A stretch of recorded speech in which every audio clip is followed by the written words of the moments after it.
Welcome to Do Your Dailies, the podcast designed to help you on your journey of addiction recovery.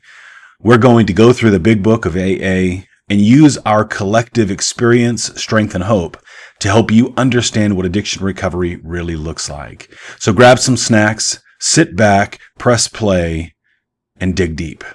Thanks for being here. Hey everybody, welcome to this episode of the Do Your Dailies podcast. My name is Chris, I'm your host, and it is a great day today. We're so glad you're joining us. I'm here, Joe and I are hanging out today. Joe, how are you? I'm doing really well today. I've had a lot of good experiences with clients earlier, and I've just been really excited about being able to step into this and jump into the chapter that we're on today, because we're going to jump into a lot of quality information that we need to cover today. Awesome. I love it. So for you listeners and followers, we are going to jump onto page 30 of the big book of Alcoholics Anonymous and follow along with us. Let's dig in. So, let's just read. Let's just get into this. I was gonna make a comment, but I'm gonna save that for a little bit later. It says right there at the top of chapter 3, more about alcoholism. Most of us have been unwilling to admit we were real alcoholics. No person likes to think he is bodily and mentally different from his fellows. Therefore, it is not surprising that our drinking careers have been characterized by countless vain attempts to prove we could drink like other people. The idea that somehow, someday, he will control and enjoy his drinking is the great obsession of every abnormal drinker. The persistence of this illusion is astonishing. Many pursue it into the gates of insanity or death. It's a love-hate relationship that I have with that very last line. That's our reality. The love is that it's bold, that it's blunt, that it's to the point. But the hard part is that it's so true that we lose so many people so sadly.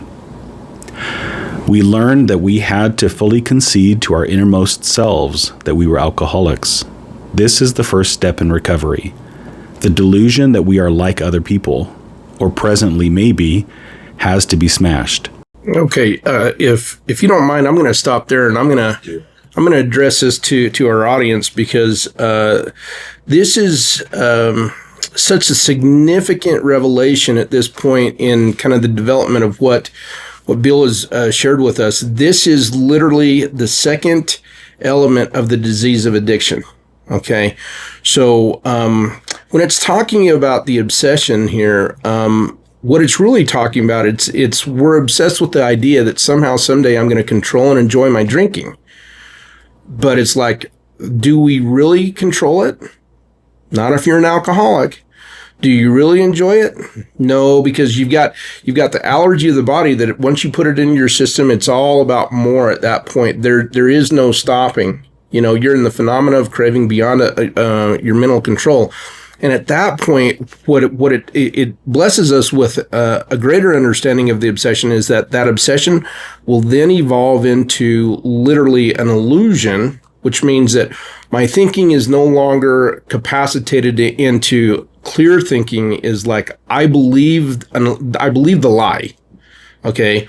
And that lie will lead me into the gates of insanity or death. That insanity is the insanity of alcoholism, where there isn't really a connection to the reality. But I really appreciated the second paragraph where it says, we learned that we had to fully concede to our innermost selves. In other words, we had to get honest with ourselves about this condition where we believe that we've got control, that we can enjoy it, that is not true. And it says the delusion that we are like other people, or presently maybe, has to be smashed. It's like that whole concept of the lie, that whole concept of this idea in my head that someday I'm chasing it. I don't have control right now, but tomorrow I'm going to. That has to be absolutely understood, that right there is the biggest deception that we're dealing with.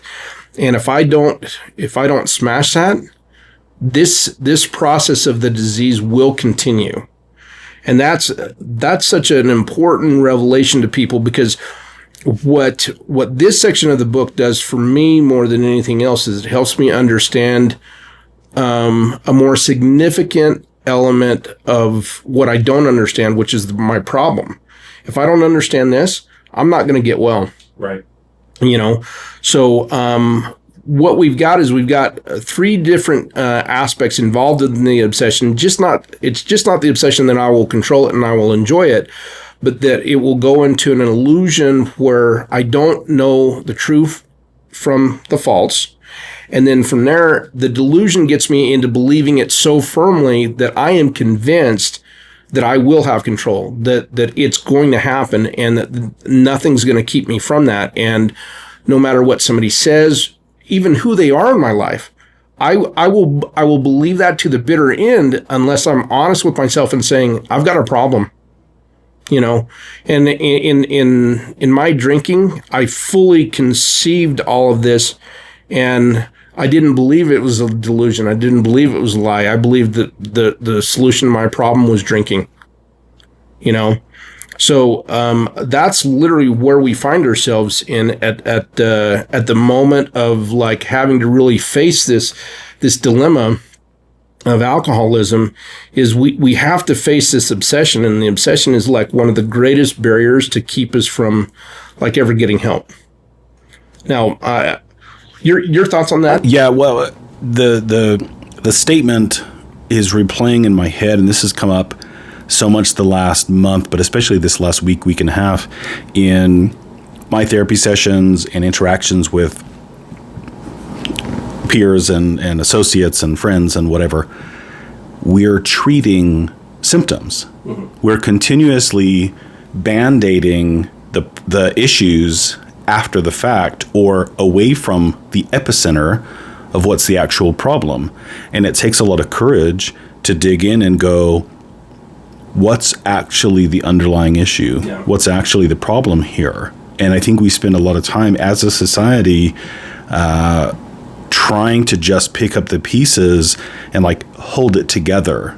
And by chasing symptoms, I don't think we're resolving anything. Mm-hmm. Now, sometimes that's all someone feels like they can do from a feeling of being overwhelmed and trying to manage their life. It's like, I don't know where to go. Right. I don't know how to address an underlying issue, And so I have some understanding around that and empathy around that, and my goodness, personal experience in doing that, because I think that's part of the human condition. Mm-hmm. is well, we're doing our best, and here's where the blood is, or here's where the cracks are, or here's where the whatever it is, the symptoms. Mm-hmm. But we think drinking is a problem.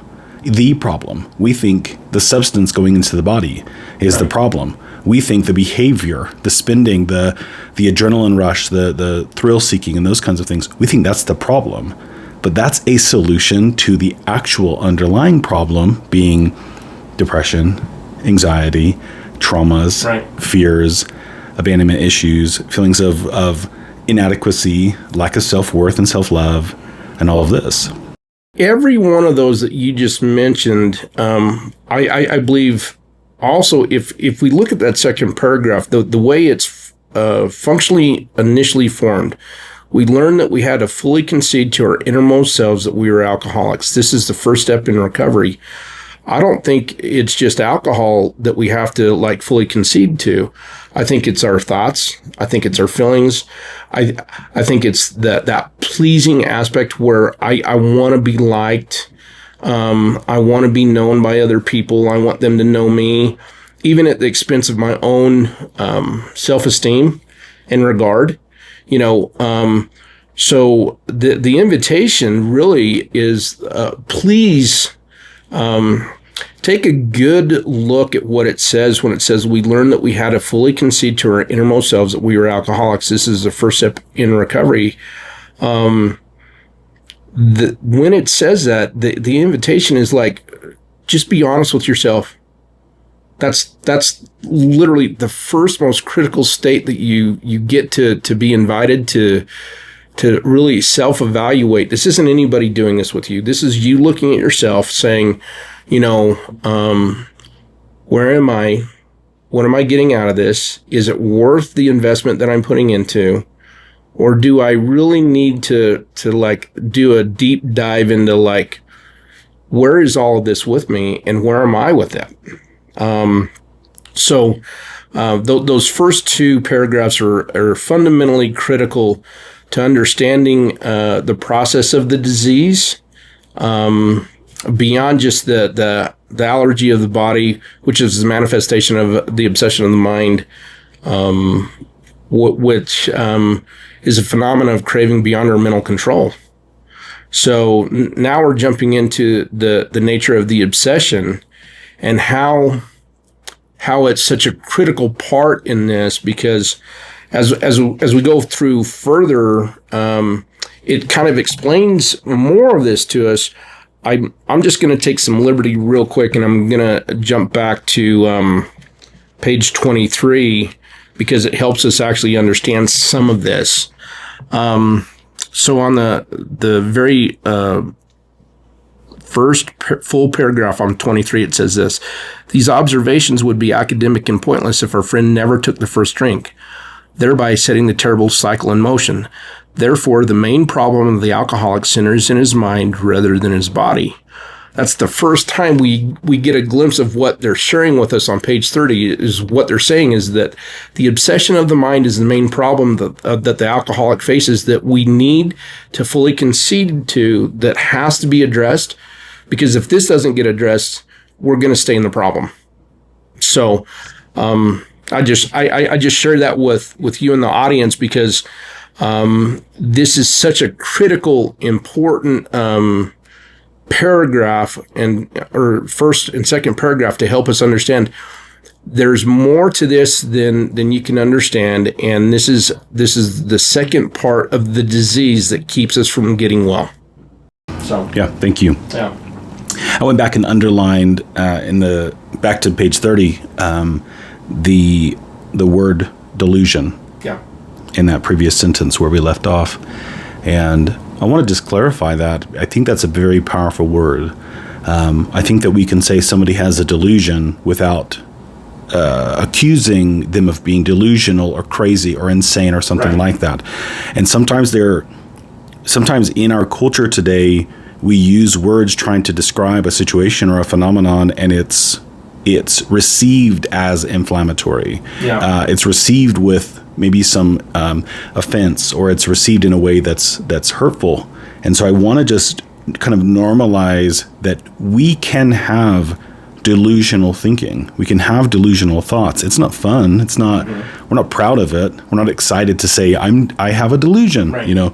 But how compelling and convincing that thought process is, that an individual is certain that they see reality as it is, when in reality the mind is betraying the human. The mind is betraying the person and altering and disrupting their reality.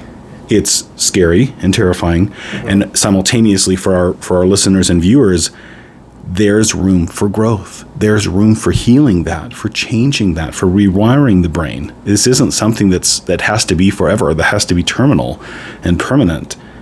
There's help. There's change. Yeah. But that component there is, that requirement is, I've got a problem. Okay, I don't know what the solution is, but where's the help? Right. What's around me? This person seems to know what they're doing, or they seem to have their ducks in a row or whatever, and submitting that will and having a willingness to, all right, I'll do the work. I'll do the treatment. It's not fun. It's not easy. And again, there are those challenges where we go, but I'm seeing this, but this is my reality. And taking a step back as we start to heal, we go, that's where I was misled. Mm-hmm. That's where I misunderstood something, or I got it wrong. Right. So, okay. Back to page 30, it says this: "We alcoholics are men and women who have lost the ability to control our drinking. We know that no real alcoholic ever recovers control. All of us felt at times that we were regaining control, but such intervals, usually brief, were inevitably followed by still less control, which led in time to pitiful and incomprehensible demoralization. we are convinced to a man that alcoholics of our type are in the grip of a progressive illness. Over any considerable period, we get worse, never better. Boy, that's another very powerful statement. So for our audience, for those of you that are really, truly addicted, for those of you that have been in the grips of the disease, I just invite you to really take a good look at what that's saying. We alcoholics are men and women who have lost the ability to control our drinking. We know that no real alcoholic ever recovers control, but yet our mind is in a state of an obsession. Some of us are in the illusion of that obsession, and some of us are in the delusion of that obsession, where we do not believe what was just said. We believe that there is control. We believe we have control. We believe that, that someday more control will be given to us, and it won't have this ongoing problem with alcohol. And this isn't just alcohol; it's all addiction. So, I really appreciate kind of what's being conveyed to us. And what's being said here can be controversial to some people when it says over any considerable period, we get worse, never better. I mean, if you're really, truly an alcoholic of a type that has lost control, that makes perfect sense to you. It makes perfect sense to me. We don't get better. The problems only get worse. The obsession drives us into drinking. The allergy gets us into a state to where we get drunk, and we just continue to drink. And our problems aren't just of a manifestation of alcoholism. It touches every rational and logical part of our life and every role that we play, to a point to where everything starts imploding. And that's what I believe they're really trying to share with us, is that things aren't going to get better. The control isn't going to come. Your mind will continue to have the power to convince you that it will, but that day will not ever show up for you if you're an alcoholic of a type that is hopeless. And continues to try drinking, and continues to try using, and continues to try doing whatever those behaviors are. And that's one of the things that I think people confuse with this idea of, like, there's always hope. There's hope if I stop drinking. There's hope if I stop shooting heroin. There's hope if I stop snorting cocaine. There's hope if I blah, blah, blah, go down the road, going to Vegas or going to whatever it is and spending paychecks and these kinds of things. I can't do those things successfully. Right. There's a difference between a substance user, a substance abuser, someone who's substance dependent, or a problem user, and then an addict or alcoholic. Mm-hmm. So just because somebody's drinking doesn't make them alcoholic. Right. Just because somebody uses doesn't mean they're an addict or are addicted or powerless or something like that.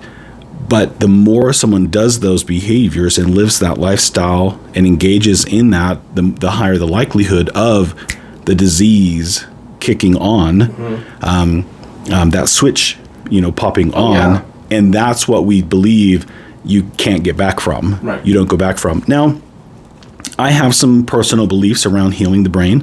I've seen some things in recovery, through psychology, through treatments, through these kinds of things, where I go, I think we can heal the brain. Right. But we're talking a great deal of work. We're talking a length of time and ongoing diligence to treatment. This isn't something where someone goes, well, I'll just be sober for 1 year and then I can manage it.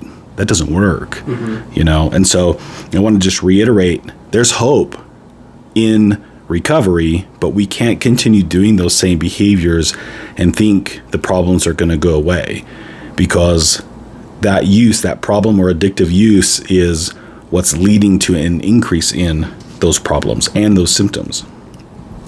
So, all right. Right at the bottom of 30, we are like men who have lost their legs. they never grow new ones. Neither does there appear to be any kind of treatment which will make alcoholics of our kind like other men. We have tried every imaginable remedy. In some instances, there have been brief recovery, followed always by a still worse relapse. Physicians who are familiar with alcoholism agree there is no such thing as making a normal drinker out of an alcoholic. Science may one day accomplish this, but it hasn't done so yet. So, with that, sometimes we think, yet, so I'll be the one.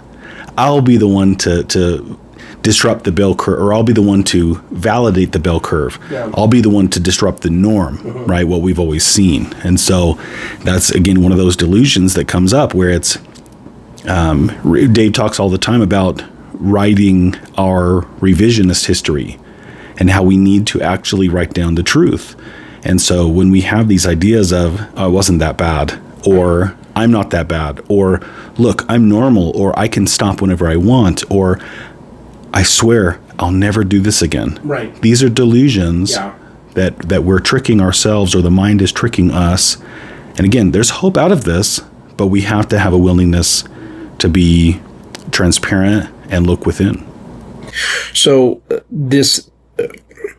I want to say that this last paragraph is still applicable today, just as fervently as it was when it was written. Specifically, the part where it says, neither does there appear to be any kind of treatment which will make alcoholics of our kind like other men.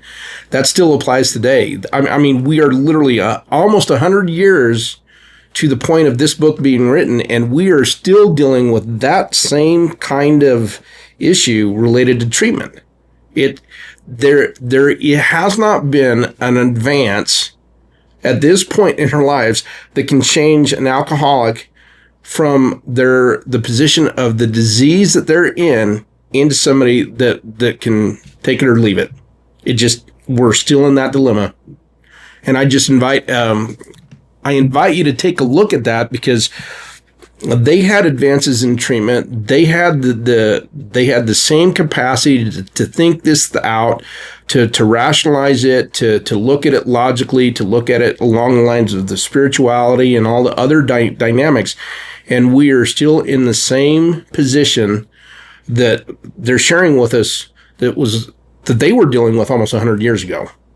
So it's important to understand this, that things haven't really radically changed, and that the same challenges for wellness and healing still apply today. And I think we can maintain a hope that science is going to improve. We're going to discover new things, and we're going to learn new things, but this is not an invitation to, again, be the one to beat history, to beat or disprove reality. This next line here, it says this, I underlined it before we even got to it.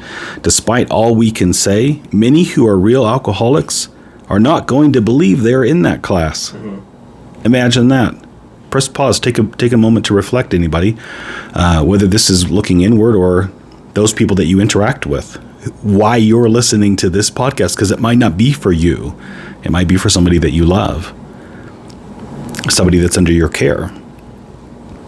It's natural, and I distinguish the difference between natural and normal. Mm-hmm. Normal, the idea of it's reasonably healthy, So I'll use the word natural, meaning common. This happens all the time for somebody to say, it's not that bad. Right. Yes, DUI. Yes, incarceration. Yes, wrecking the vehicle. Yes, the family's disrupted. Yes, broke. Yes, can't pay the bills. Yes, all health issues, right? Hygiene issues. Can't get out of bed and all of this. But it's not that bad. I have control. I have power. Everything's good here. The mind will do a number on us, especially under these conditions. Yep. The next line says, by every form of self-deception and experimentation, they will try to prove themselves exceptions to the rule, therefore non-alcoholic. If anyone who is showing inability to control his drinking can do the right about face and drink like a gentleman, our hats are off to him. Heaven knows we have tried hard enough and long enough to drink like other people. So this isn't even some unrelated, unknown to them concept. Time and time again, people try to be that exception to the rule. And man, if we can meet that person, great. I'll apologize and say you did it. I'm out of the business of trying to be that one. My hope is that our listeners and us that we collaborate with and interact with will get out of the business of trying to be that exception, because too much pain and death is coming from it. Yeah, I mean, the reality is that there's so much suffering out there that where people don't need to suffer. But what we're really talking about is we're talking about the mental suffering, and the mental suffering is really caused by these profound ideas that I have control, but the reality is I don't, and I don't step into owning my side of the sidewalk and saying, after everything I've looked at and everything I've done, I really don't have any control, but my mind tells me that I do. And that's really what it means by every form of self-deception and experimentation. They will try to prove themselves exceptions to this rule. I mean, that's the case for it. I mean, it's like there's like that intuitive knowing where I'm just like, man, I don't want to say the words I'm an alcoholic, because then I'm probably going to have to do something about it. But then there's also that comfort of like, I can put that off another week or two. And then after 2 or 3 years, you're still like saying that, and I just invite anybody that is in that dilemma of like having to come to terms with this. Please take the time to work on just being as humble and as honest as you can, to look at yourself with honesty in kind of what the next step needs to be, because I understand how difficult and hard that is. But I promise if you do, that it will open up avenues to get you to get well. 100%. Yeah. Right in the middle of this page 31, it says this. Here are some of the methods we've tried. Drinking beer only. Limiting the number of drinks. Never drinking alone. Never drinking in the morning. Drinking only at home. Never having it in the house. Never drinking during business hours. Drinking only at parties. Switching from scotch to brandy. Drinking only natural wines. Agreeing to resign if ever drunk on the job. Taking a trip. Not taking a trip. Swearing off forever. In parentheses, with and without a solemn oath. This had come up in my mind a moment ago. The number of times I was about to get in trouble. I was about to get caught. I was about to get like in a bad spot. Right. And God, I swear, just get me out of this pickle. I swear I'll never do this again. I swear I'll. Old prayers. Yeah. And then what happens? We might even last for a few days. Oh yeah. And fall back into the same patterns, because that commitment, while I do believe the majority of people mean it sincerely in the moment, it's insufficient. It's inadequate to change a pathway in the brain, a habit, an addiction, a brain disease or brain disorder that is so pervasive and serious and chronic even, that words don't mean enough. They're just not enough to make that change. So again, when someone says, I promise I'll never do this again, I believe they mean that. Right. I believe that's the intention. Sometimes it's not the case, but I believe that they're sincere. It's a naivety or ignorance with some innocence. I think there's an innocent ignorance. Oh, the innocence, the innocence is definitely there, especially if it's like the time before anybody's done treatment or gotten any help. Yeah, there is a naivety about understanding what you're really truly wrestling with. I just was thinking this too. if I say to somebody, you don't get it, you don't see what's going on here, am I conveying to them unintentionally that they're dumb, that they're stupid, that they're blind, that they, you know what I'm saying? For the first time, for negative, for judgment. I would say that if somebody heard that the first time, as they were kind of approaching the, like, I'm caught in a situation and I don't know what to do, I'd have to say that that statement of ignorance, of not understanding, yeah, they probably don't, but in their mind, they do believe that they know themselves well enough to just say, no, I've got this, everything's under control and things are fine. I just need to like take a few days and not drink, and they might be able to pull that off for a while too. You know, they go 2 or 3 days without drinking. They might go a week or two without drinking, but inevitably, I mean, my experience, not only as a recovering alcoholic myself, and a man in recovery, but also having worked with them as a counselor, I've seen hundreds of cases where those words apply, but they prove to themselves that they don't apply. And that's the one difficult thing that I see time and time again when we're working in the field that we do, is like, I can't convince somebody of this. That's why the invitation is like, please take a look at yourself. Please, because more often than not, what I've seen is that until they come to acceptance themselves, no matter what's pointed out to them, no matter who's pointing it out to them, it's very, very, I mean, extraordinarily rare for somebody to just say, just tell me what I have to do. So to family members and loved ones, it's natural. That happens. You're not the only one that your loved one has said, I don't have this problem. You're crazy. And they'll gaslight you and deny to the point where you might even be thinking you're the crazy one. This happens a lot. Not normal and healthy, natural. This exists. This occurs. And so I just think, to reiterate, I think it's important that when we say to somebody, you're missing something, you're not seeing something, we're just cautious to not, I don't mean we need to dance around the issue or tiptoe around them and be so like gentle that we're not assertive. But in our frustration, even in our anger with this other person, with this loved one or something like that, to make sure that we're in a calm enough place to convey what we want to convey.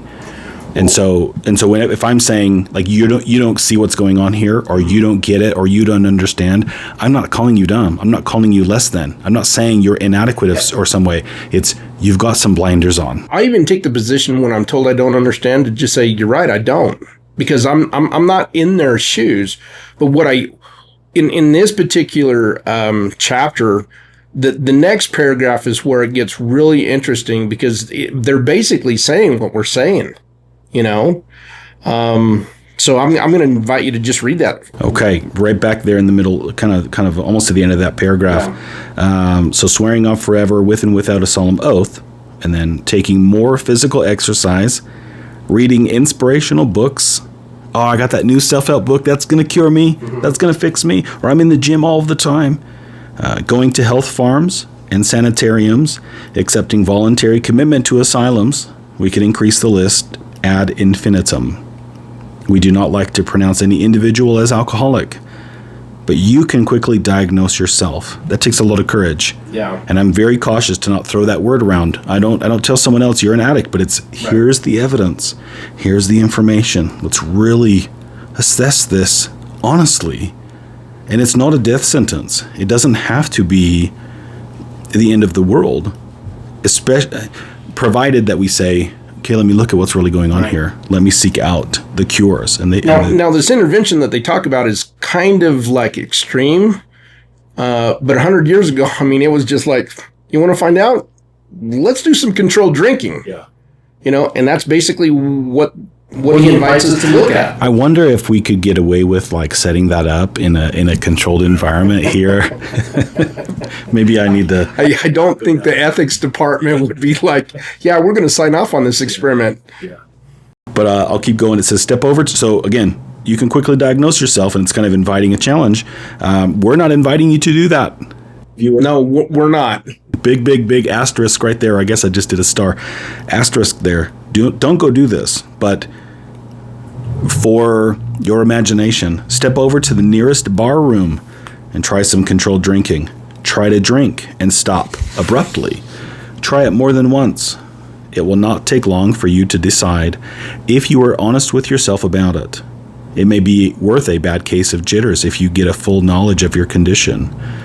Though there is no way of proving it, we believe that early in our drinking careers, most of us could have stopped drinking.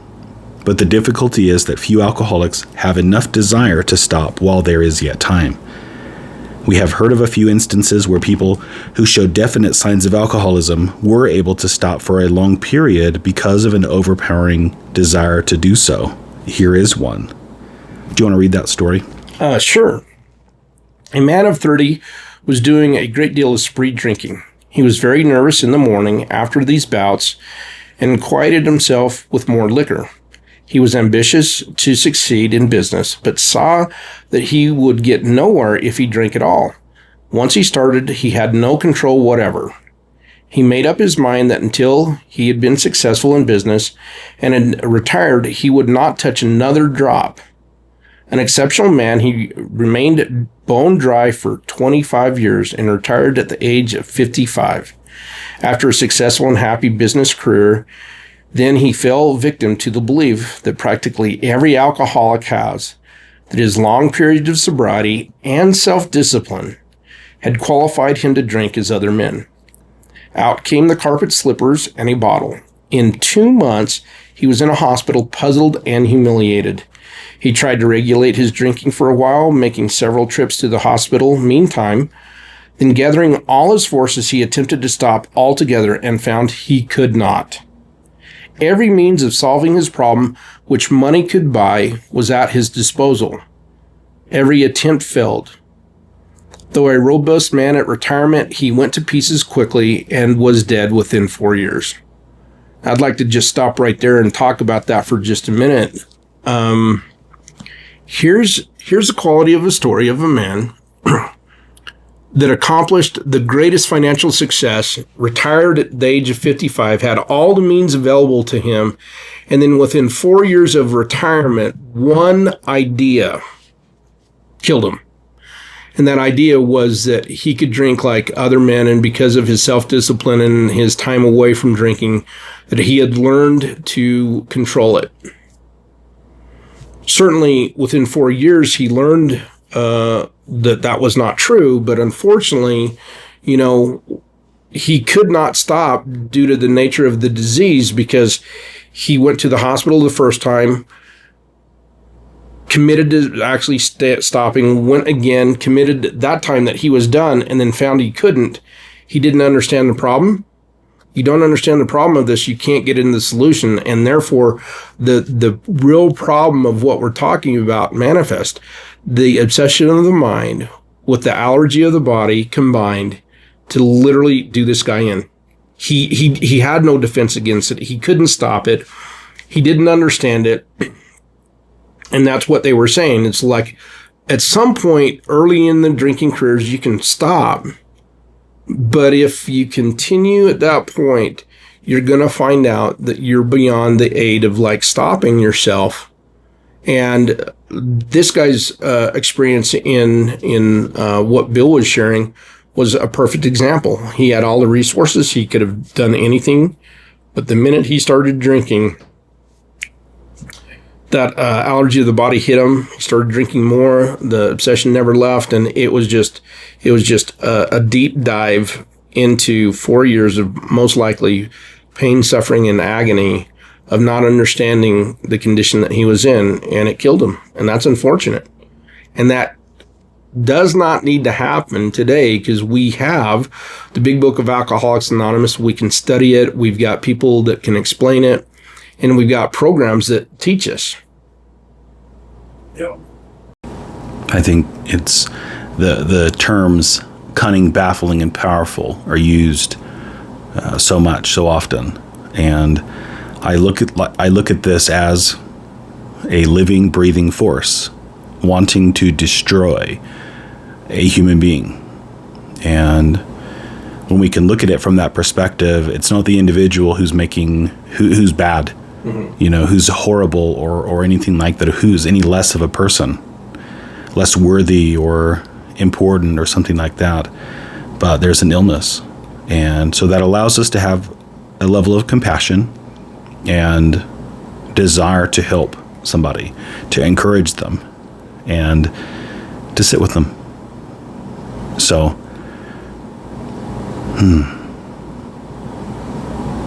reflect for a moment, listeners and viewers. What are your thoughts? What's coming up as we've gotten to this point in not just this particular episode and this topic, and the ideas of how devastating this is or can be, and then hope for some sort of solution. So this episode, but then the entirety to this point. There's hope. But this is the real deal. If somebody's an addict, if somebody's an alcoholic, this is not an easy task, both for them and for the loved one, the spouse, the family member, the friend, the neighbor, the colleague, or whatever it is. But there's hope. There's a path. There's a path. So thanks for joining us along this journey. We're grateful that you're here. Joe, it's been awesome to connect for this episode. And to you viewers,